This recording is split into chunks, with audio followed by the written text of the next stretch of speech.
everyone, it's Margot. Bonjour tout le monde, c'est Margot. J'espère que vous allez bien. Perso, moi ça va. Du coup, aujourd'hui on se retrouve pour un nouvel épisode et aujourd'hui je suis de retour pour la suite de Pete et Vegas, chapitre 9 et chapitre 10.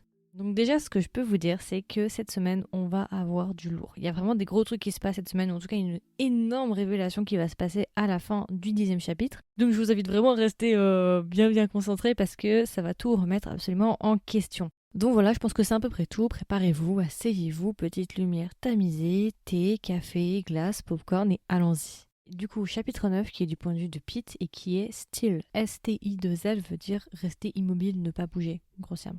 Chapitre 9, donc du coup, on a une discussion entre Macao et du coup Pete. Macao nous dit en fait qu'il déteste Venise. Macao nous dit que pour Pete, pour faire plaisir à Pete, il va essayer de faire des efforts par rapport à Venise. Justement, Pete nous dit qu'il comprend un peu, il sait qu'en fait, il pense pas vraiment ce qu'il dit, Macao, qu'en vrai, Macao aime bien Venise, mais qu'il a une sorte d'hostilité envers Venise, parce que c'est le fils de sa belle-mère, et vous savez, vous connaissez les relations, c'était assez compliqué avec la belle-mère. Macao et son frère Vegas ont toujours été un peu malmenés par leur père, donc c'est un peu compliqué la relation. Pete, il comprend très bien où veut en venir Macao, et il sait qu'il ne pense pas vraiment ce qu'il dit. Et en gros, t'as une longue discussion où Macao en fait va remercier Pete d'être rentré dans sa vie. Justement, on va revenir un peu dans le passé quand justement Vegas était à l'hôpital, était dans le coma, vous vous souvenez, volume 4. Et en gros, c'était Pete qui s'était occupé de Vegas tout le long, pendant un mois. Macao va lui dire en fait que s'il n'avait pas été là, il n'aurait pas pu gérer le stress en fait d'attendre son frère dans le coma pendant un mois. Et en gros, voilà, il nous dit juste qu'il est vraiment reconnaissant envers Pete et qu'il veut vraiment que il reste à ses côtés toute sa vie et il est reconnaissant qu'il soit son beau-frère. Ensuite, on va avoir une petite discussion avec Macao qui va en gros dire justement que on va parler un peu plus de Macao et de sa relation amoureuse parce que Macao il dit qu'en gros il croit plus vraiment à l'amour et on va justement switcher sur P-Top. Vous vous souvenez, il y avait un triangle amoureux entre Macao, P-Top et Tankun. Et en gros, Macao il va dire que il a abandonné en fait l'idée d'être avec P-Top. Il sait très bien que P-Top aime Tankun et il nous dit, et Macao dit même que P-Top il est trop vieux pour lui et que voilà, il a abandonné, il sait très bien que ça n'arrivera jamais. Et Macao dit même que de toute façon, il croit plus vraiment en l'amour, il a aucun espoir particulier, et voilà. Pete va essayer un petit peu de le rassurer en lui disant que pour le moment, il a peut-être personne, peut-être qu'il croit pas en l'amour maintenant, mais qu'un jour, il rencontrera la bonne personne. Et Pete nous dit qu'il va tout faire pour protéger Macao, parce qu'on comprend en fait que Macao, il est assez déprimé, assez mélancolique, même plutôt dépressif à tendance suicidaire, assez sensible. Pete nous dit en gros qu'il va tout faire en fait pour faire en sorte qu'il aille mieux, lui redonner goût à la vie et le protéger. Ensuite, on va avoir un changement de point de vue et cette fois-ci, on va se retrouver du point de vue de Vegas. Pete s'est endormi sur le canapé, il est en train d'attendre Vegas. Vous savez, Vegas qui passe toutes ses soirées avec Porsche et qui rentre très tard. Du coup, là, c'est le point de vue de Vegas. Vegas va rentrer à la maison, va trouver Pete en train de dormir et tu vas avoir une discussion entre Macao et Vegas où Macao va commencer à lui faire la morale en lui disant qu'il faut qu'il arrête de se comporter comme ça, il faut qu'il arrête comme ça de cacher des choses à Pete, qu'il arrête aussi de rentrer très tard parce que s'il continue comme ça, Pete il va finir par l'abandonner. Il va dire ouais, si tu trouves un autre gars, moi j'accepterai jamais d'avoir un nouveau beau-frère, c'est Pete ou c'est personne, enfin bon bref voilà. Pete va se réveiller, donc ils vont décider de monter à l'étage. Et justement, tu vas avoir une scène où Pete va demander à Vegas de allumer la climatisation parce qu'on nous explique que Pete porte un col roulé. On sait, tu sais, nous savons, vous savez. Et du coup, Vegas, il va commencer à dire ouais, mais pourquoi tu portes des cols roulés et tout qu'est-ce qui se passe? Pete, il va commencer à se déshabiller. Et t'as Vegas qui va commencer à constater que Pete, il a beaucoup de bleus, de marques et tout. Donc Vegas, lui, il se souvient pas que c'est lui, hein. Donc Vegas, il va lui faire ouais, comment tu t'es blessé comme ça? Les marques, elles ont l'air grave récentes et tout. Enfin, qu'est-ce qui se passe? Pete, bien évidemment, il va être un peu en PLS. Au début, il va un peu s'énerver et tout. Pete, il va finir par dire ouais, c'est toi qui as fait ça. Et Vegas va dire non mais attends. C'est pas moi, je sais que la dernière fois quand on a failli briser la table, voilà, mais pas à ce point-là. Du coup, Pete il va essayer de transformer un peu la réalité, tu vois, au lieu de dire ouais c'est toi qui me tabasse quand tu deviens Vegas, et c'est juste que ces marques en fait elles sont apparues quand on était ensemble sur la table Ikea. Il va dire mais c'est bizarre parce que je me souviens pas que on était aussi violents, tu vois. Vegas, dans son fil de pensée, il va en arriver à la conclusion des médicaments. Et il va lui dire ouais Pete, c'est quoi les médicaments que tu me donnes tous les matins et tout. Il va commencer un petit peu à le questionner là-dessus. Pete va dire non mais c'est des médicaments normaux, enfin il y a rien de spécial, tu vois. Il va essayer de déjà Pete là il a plusieurs comptes à rendre. Premièrement les médicaments qui lui font perdre la mémoire et deuxièmement qu'il lui ment sur le fait que c'est lui qui le tabasse, enfin qui le tabasse. Ça, c'est un grand mot, hein, mais on s'est compris. Donc Pete il va essayer de brouiller un peu les pistes et du coup Vegas il va dire bon la seule solution c'est que t'as un autre gars en fait. Tu fais de l'aérobic avec quelqu'un d'autre. Pete, bien évidemment, il va péter un câble, ça va grave l'énerver, il va le taper et tout. Il va y avoir une grosse embrouille entre les deux parce que Pete, il va pas du tout apprécier ça. Déjà, il se fait mordre de tous les côtés. Et en plus de ça, l'autre, il vient lui dire qu'en plus, il a un autre gars. Et Pete va dire ouais, par contre, il y a deux choses que tu dois jamais me dire. Première chose, c'est de dire que je ne t'aime pas, et deuxième chose, c'est de dire que j'ai quelqu'un d'autre. Donc Pete, il va réitérer sur le fait que soi-disant, ces marques viendraient de leur dernière séance d'aérobic sur la table Ikea, et que ce serait à ce moment-là que voilà. Parce que lui, il se souvient pas de la séance dans les toilettes. Hein. Enfin, c'est une séance encore avant, visiblement. Celle-là, on l'a pas eu cette séance-là, mais voilà. Vegas va lui dire que bah non, mais que voilà, il est désolé, mais que c'est la seule solution qu'il avait trouvée, mais qu'il pense pas vraiment que c'est ça. Et Vegas va lui dire que bah il a vraiment l'impression ces derniers temps d'être dans le brouillard un petit peu, il se souvient pas de tout. Et à partir de ce moment-là, bah voilà, Pete va lui dire que justement il veut pas qu'il lui dise qu'il ne l'aime pas et qu'il a quelqu'un d'autre. Et Vegas va lui dire mais du coup t'as pas d'autres souhaits que ça, c'est que des souhaits pour moi. Et le chapitre 9 va se terminer sur Pete qui va nous dire que ça fait bien longtemps qu'il ne vit plus pour lui-même. Ça, c'est fin du chapitre 9. Donc vous voyez, c'est que de la discussion émotionnelle. Elle est en train de nous introduire, je pense, certaines choses aussi. Elle pose les bases, à mon avis. Relation Macao-Pete, relation Vegas-Macao et relation Pete-Vegas. Ça, c'est les bases. C'est pas un chapitre très très long, c'est que du dialogue. Par contre, là, on va rentrer dans le vif du sujet. Chapitre 10, point de vue de Vegas, qui s'appelle Fear, donc peur. Nous sommes dans un flashback dans un port abandonné. C'est exactement le même port qu'on a à la fin du volume 4. Vous vous souvenez, volume 4, on a une scène mystérieuse où ils sont dans un port abandonné. C'est exactement ce moment-là. T'as une discussion entre Porsche et Vegas, et en gros Porsche dit qu'il est en train de trahir Keen, et Vegas essaie de le rassurer un peu en lui disant non mais t'inquiète, on le trahit pas vraiment. Il dit ouais, en gros on veut pas s'en prendre à Keen, on veut s'en prendre à son père, donc c'est pas vraiment une trahison. Oui, bon, un peu, mais bon, c'est pas grave.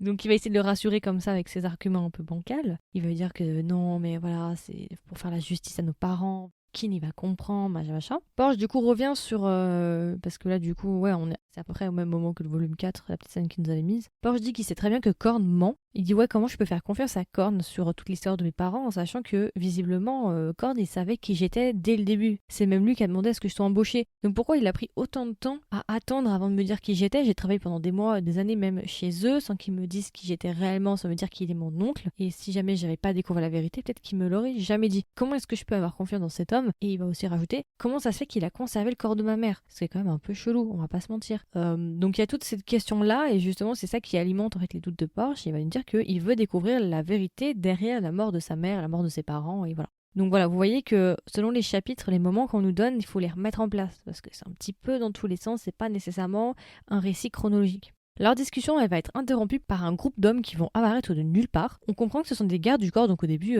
Vegas et Porsche, ils vont commencer à paniquer, ils vont se dire putain, c'est la famille principale, sauf qu'ils vont vite constater que ce n'est pas le cas. Il va y avoir un groupe d'hommes du coup qui va les entourer, et ce groupe d'hommes qui les entoure, d'un coup, à l'unisson, ils vont tous se mettre à genoux devant Vegas et Porsche. Tu te dis bon, ok, et en fait on va comprendre que ce groupe d'hommes habillés en noir mystérieux qui leur ont sauté dessus, qui sont apparus de nulle part, en fait ce sont des gardes du corps rescapés de la famille de Khan. En gros les gardes du corps vont nous dire, oui nous on est toujours fidèles à Khan, Khan a tout fait pour tuer les gardes du corps de la famille secondaire, nous on est les seuls survivants, nous sommes fidèles à Khan, donc s'il vous plaît Vegas et Porsche, gardez-nous, nous on est prêts si vous voulez à mourir pour vous, mais voilà. C'est exactement la même scène que dans le volume 4. Hein. Au même moment, tu vas avoir d'autres gardes du corps, d'autres hommes qui vont arriver, et cette fois-ci, ce sont des gardes du corps de la famille principale. Donc tu vas avoir une altercation, des coups de feu, machin. Au même moment, tu as Vegas qui va ordonner aux gardes du corps de Khan de protéger Porsche et de tout faire pour que les gardes du corps de la famille principale ne voient pas que Porsche est là, parce que s'ils voient qu'il y a Porsche, leur couverture, elle est grillée. Donc tu vas avoir des altercations, tu vas avoir des combats, tu vas avoir des coups de feu, et au même moment tu vas avoir un autre groupe, ouais ça fait beaucoup, on a 3 groupes, d'hommes mystérieux avec des masques argentés. Alors là j'ai pas compris, je vous fais la traduction, j'ai pas trop capté, je sais pas trop, mais voilà, je vous pose ça là. Eux aussi vont apparaître et vont commencer à protéger Porsche et Vegas. Ce qu'on va nous dire, c'est qu'après plusieurs altercations, tous les gardes du corps de Khan vont malheureusement décéder. Ils vont se faire tuer un à un par la famille principale. Au même moment, tu vas avoir un groupe d'hommes mystérieux qui vont arriver. Et en gros, on va nous expliquer que ce troisième groupe veut protéger Porsche et Vegas. Mais on ne sait pas qui c'est. Une fois que les gardes du corps de Khan sont malheureusement tous décédés, le troisième groupe va arriver. Le troisième groupe va commencer à défendre Porsche et Vegas. Ils vont commencer à s'attaquer à la famille principale. Au même moment, t'as un bateau, parce qu'on est dans un vieux port. T'as un bateau qui va arriver, un homme masqué qui va leur dire de monter. Vegas et Porsche, ils vont pas trop avoir le choix, ils vont monter dans le bateau. Ils vont s'enfuir. Et ensuite, on va passer sur une scène sur le bateau. Vegas et Porsche, ils vont se regarder, ils vont dire putain, c'est quand même bizarre, il y a quelque chose comme qui va pas, genre c'est chelou, tu vois. Imagine, c'est en fait la famille principale et en fait ils veulent se débarrasser de nous. Et au même moment, ils vont essayer de s'enfuir ou en tout cas de sauter du bateau. T'as les hommes masqués qui vont les en empêcher, qui vont même les attacher. Et celui qui conduit le bateau va leur dire vous inquiétez pas, vous êtes en sécurité, on vous attache juste pour pas que vous partiez, mais vous inquiétez pas, on va pas vous tuer, on n'est pas du tout de la famille principale. Ensuite, on va arriver dans un nouvel endroit qui est une espèce d'hangar abandonné ou je sais pas trop, un bâtiment un peu abandonné. ils vont être emmenés dans une salle et on va faire la rencontre d'un nouveau personnage qui est Master. Master dont on avait déjà parlé précédemment. Donc là, en fait, c'est la scène qui nous explique la rencontre entre Porsche, Vegas et Master. C'est bon, on l'a. On comprend un peu mieux comment ils se sont rencontrés. Tu vas avoir des longs dialogues entre, du coup, Master, Vegas et Porsche. Vegas et Porsche sont attachés à des chaises, ok, et t'as Master qui est masqué et qui, en plus de ça, a un espèce d'appareil qui modifie sa voix. Vegas nous explique que quand il va rentrer dans le bâtiment, il va constater qu'il y a plein d'ordinateurs absolument partout, plein de nouvelles technologies. Alors quand j'ai entendu ça au début, je me suis dit, et si c'était ARM? Vous vous souvenez? Parce que ARM, c'est un petit peu le gars, quoi. C'est un petit peu le technicien, quoi, tu vois, de la famille. Au début, je me suis dit, est-ce que ce serait pas ARM? Bon, à voir. Et du coup, il va y avoir une discussion avec Master, et Master, en fait, va montrer des vidéos de surveillance et des extraits de messages qu'ils auraient hackés visiblement de la famille principale, et on voit en gros que, soi-disant, je reprends les mots, hein, Chan aurait ordonné de tuer, ou en tout cas d'attaquer Vegas à 19h et des poussières, dans un message. Ça, c'est les mots de Master. Chan, c'est qui? C'est Pichan.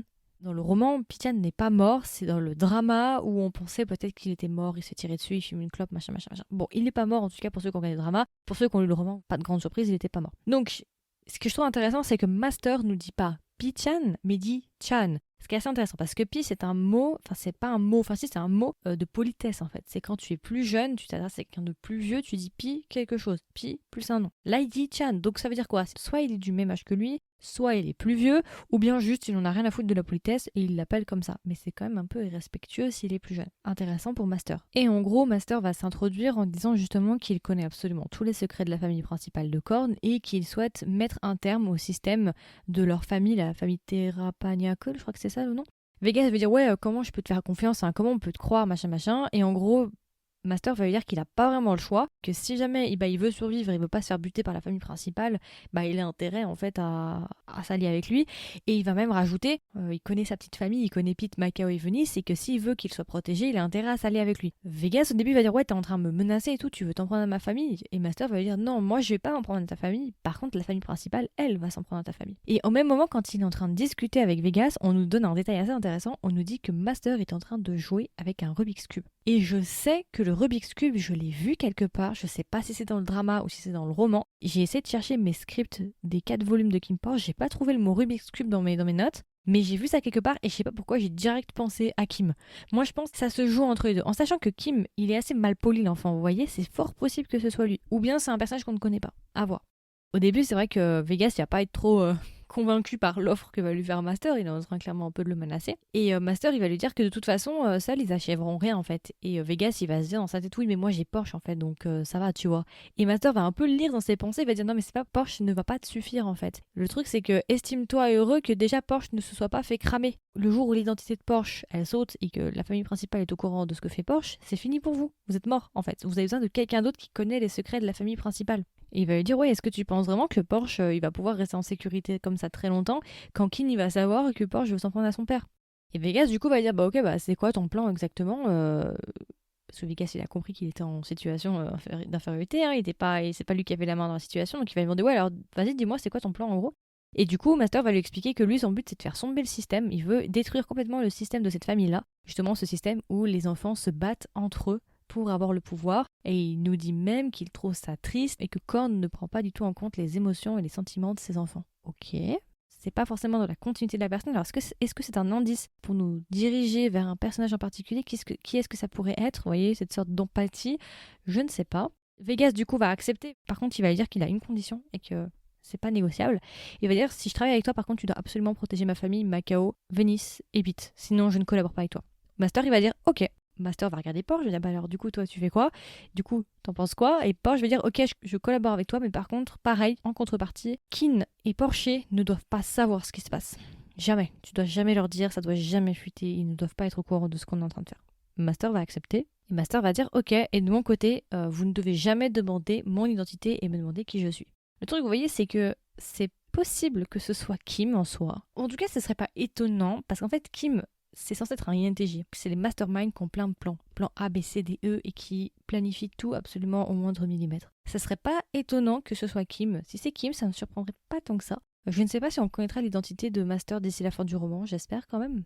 Ensuite, on va avoir un saut dans le temps, on va retourner dans le présent. Donc vous savez le moment où justement Vegas dit à Pete, est-ce que t'es un autre gars, est-ce que tu fais tes séances avec quelqu'un d'autre? On retourne à ce moment-là et on va se retrouver du coup le lendemain. Donc là tu vas avoir des scènes relation père-fils entre Venice et Vegas. Oui, c'est très très rare, profitez-en parce que ça ne durera pas longtemps. En gros, on nous explique que Pete est vraiment très très fatigué, Vegas va l'observer en train de dormir et il va constater que Venice, lui, a besoin qu'on lui change sa couche.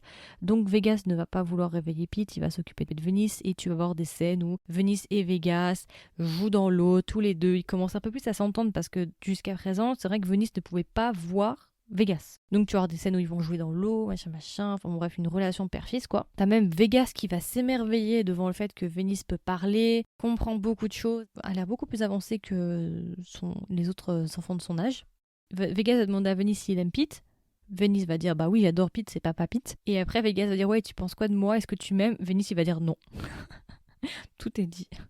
Ensuite, bon, tu vas avoir un petit moment familial autour de la table. On va apprendre que Vegas aurait mis un déguisement d'abeille à Venise. Donc Venise, il est déguisé en abeille. C'est visiblement Pete qui avait acheté un ensemble d'abeilles. Enfin bref, voilà.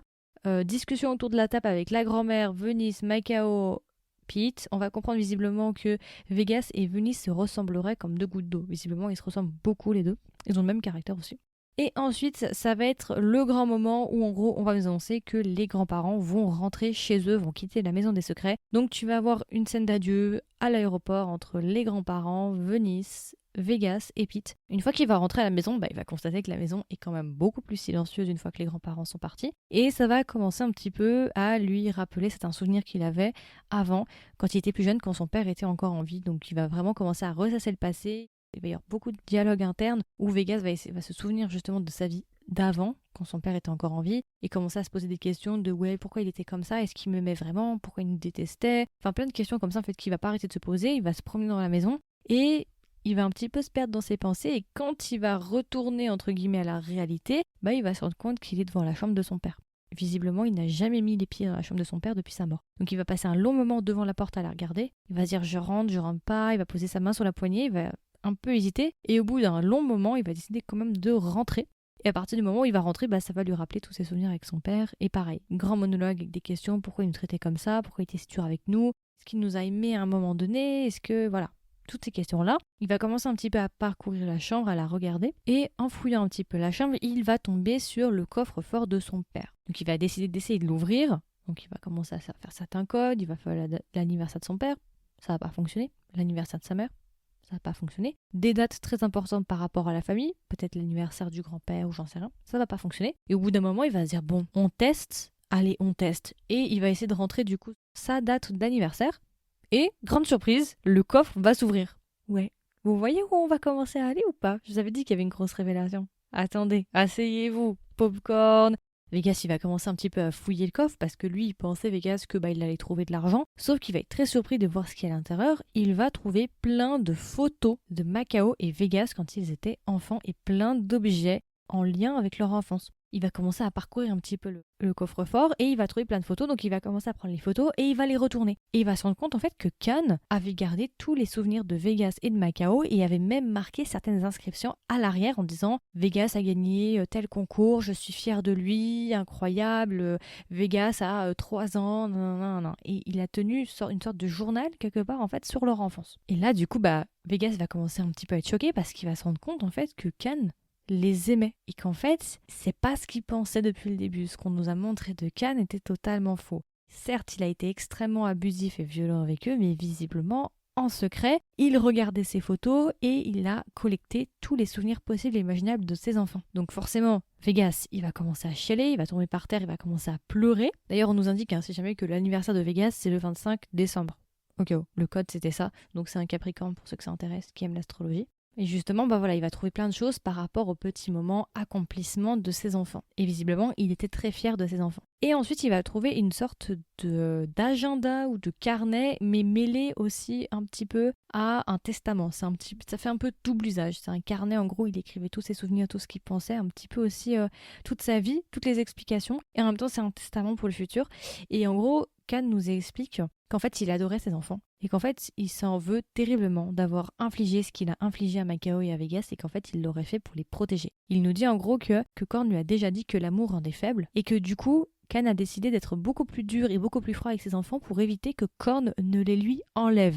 Et il nous dit même que, vous savez, il y avait toutes ces questions que Vegas était gay et que soi-disant Kan l'avait mal vécu. Ça aussi, il l'a écrit dans son journal en disant qu'en fait, c'est vrai qu'il a été choqué au début, mais que ça lui posait pas de problème en fait, il s'en fout en réalité qu'il soit gay ou pas, alors que dans le drama et dans le roman, on appuie bien sur ce fait-là, que soi-disant il ne supporte pas, machin, mais en vrai, il nous écrit que c'est pas vraiment important. Et il nous dit aussi au bout d'un moment qu'il se souvient très bien de la scène où il l'a frappé. Vous savez, c'est la scène du jouet, là, du robot où il est tombé, machin, quand il lui a foutu une gifle devant tout le monde. Et il dit même qu'il s'en veut terriblement et que c'est son karma et qu'il paye son karma et qu'il regrette vraiment ce qui est en train d'arriver parce que il a malheureusement, il a été très violent avec Vegas, mais le problème c'est qu'il a tellement été négligent avec Macao que Macao est devenu super violent, agressif et teigneux, alors que ça, il ne lui a même pas appris en fait. C'est Macao qui, en voyant les réactions de son père, a intégré ça dans sa propre éducation sans le vouloir. Du coup, il s'en veut terriblement de voir comment Macao est en train de tourner aussi, et il s'excuse et il dit vraiment qu'il les a aimés et que tout ce qu'il souhaite, c'est que ses enfants soient heureux et qu'ils quittent cette famille. Après, il y a un mini-fin qui dit dans le testament que oui, si tu lis ça, c'est que je suis déjà décédée, machin, je vous ai toujours aimé, c'est juste que j'ai essayé de vous protéger en faisant ça. En gros, c'est clairement le message global de Kan.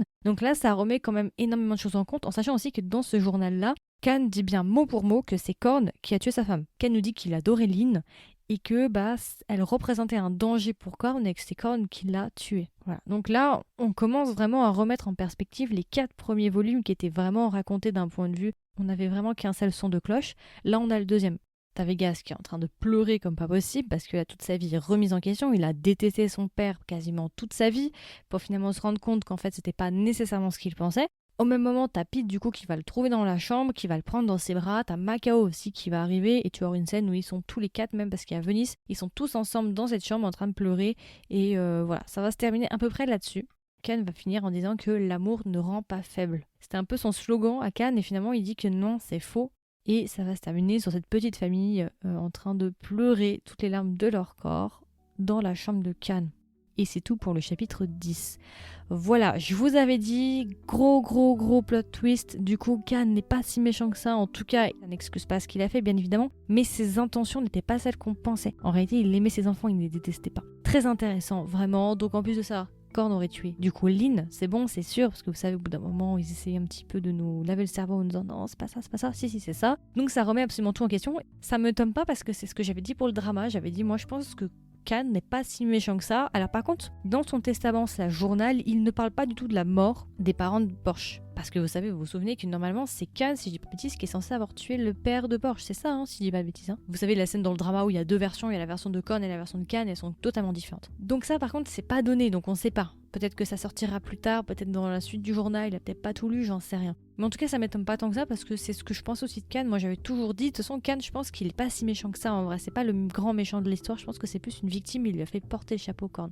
Donc voilà, ça termine bien pour ce chapitre 10. Alors je crois qu'après j'ai pas encore lu, il faut que je regarde, je sais plus si j'ai lu la suite, je me souviens. Ah si, j'ai lu la suite. La semaine prochaine normalement, on traite le flashback du premier chapitre, vous savez là, où Vegas tire sur Pete. Normalement c'est ça la semaine prochaine si je ne dis pas de bêtises. Donc voilà, ça va être assez pimenté la semaine prochaine. Cette semaine déjà je trouve que c'était pas mal, cette petite révélation je trouve était pas trop mal. Ça confirme un peu ce que je pensais donc c'est sympa. Donc voilà, c'est à peu près tout pour l'épisode du jour, chapitre 9 et chapitre 10. Comme d'habitude, n'hésitez pas à me donner vos retours. Qu'est-ce que vous avez pensé de ces chapitres? Est-ce que vous êtes content, pas content de cette révélation? N'hésitez pas à me le dire en commentaire. Vous avez juste à swiper vers le haut si vous m'écoutez sur Spotify. Si jamais vous voulez être au courant des prochaines sorties du podcast, n'hésitez pas à vous abonner. Et si jamais vous aimez ce que je fais et vous voulez me soutenir, n'hésitez pas à laisser une note au podcast. Et puis voilà, écoutez, je vous souhaite une agréable journée ou une agréable soirée. Et je vous dis à la semaine prochaine pour un nouvel épisode. Bye bye!